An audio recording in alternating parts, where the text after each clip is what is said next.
The process of judging the judges was bound to be a hair-splitting exercise for the men and women mandated to dispense justice to the Kenyan people. Years of rot in the judiciary and the slow pace at which the wheels of justice have turned were at the heart of the constitution-making process, and the result is the thorough vetting of all judges and magistrates who are in office on or before August 27, 2010, when the new constitution took effect. There was a clear lack of public confidence in the judiciary. At that time, the lawmakers and the people of Kenya felt that it was necessary for all the judges to be vetted in order to rebuild back that confidence. So this is part of the rebuilding back of the public confidence in the judiciary. 4 out of the 9 appellate judges who are vetted by the Sharad Rao-led board were sent packing, and attention now shifts to the cases they were handling.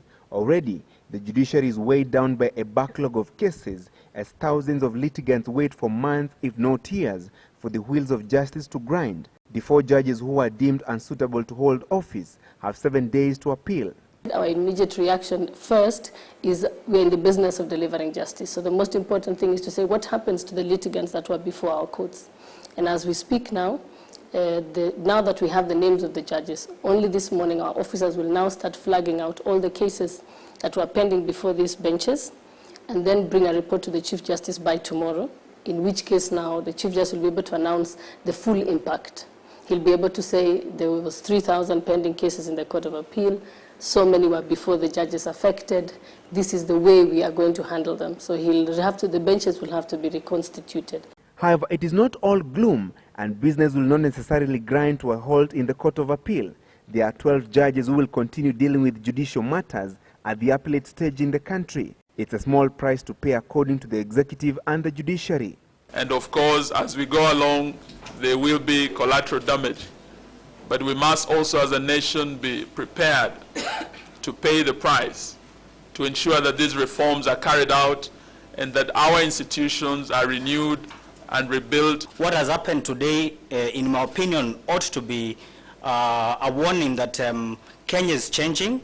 And I think it should be replicated to the other arms of government, that is the executive and the legislature. Next on the weighing scale is the contingent of High Court judges who are in office prior to the enactment of the country's new Supreme Law. 42 High Court judges will from Thursday be vetted by the Sharad Rao-led board.